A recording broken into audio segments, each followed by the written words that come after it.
In today's video, I'm going to teach you how to use Microsoft Copilot in Office and on the web. We'll start with sign in. Open a browser and go to copilot.microsoft.com or office.com, then sign in with your Microsoft account.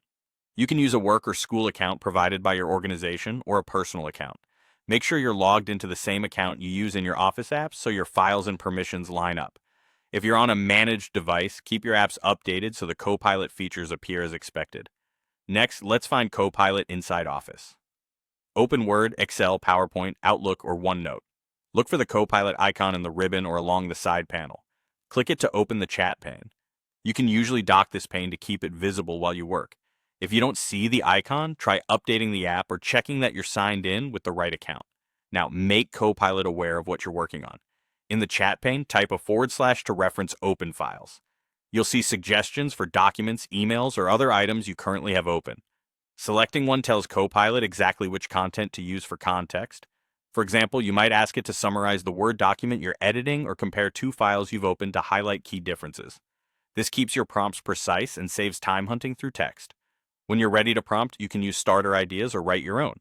Try phrases like summarize this document, draft an email, or suggest formulas for this data. The clearer you are, the better the results. Specify the audience, tone, and length, such as create a brief, friendly email confirming a meeting, or propose 3 formulas to analyze monthly sales trends in this sheet. You can refine the response by following up, asking Copilot to shorten, expand, or adjust the style. Always review the output and make any edits needed so it matches your intent and context. As you work, keep an eye out for the green shield icon. This indicates enterprise data protection.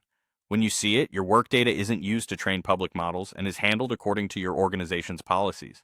It's a visual cue that your content is being protected within your enterprise environment. Even with protection in place, it's a good habit to share only what's necessary and to follow your company's data guidelines. That's the core workflow. Sign in, open the Copilot pane in your Office app, use the / to reference open files, prompt clearly, and look for the green shield to confirm your data is protected. Try it on a real document or spreadsheet, and you'll quickly see how Copilot can streamline your everyday work.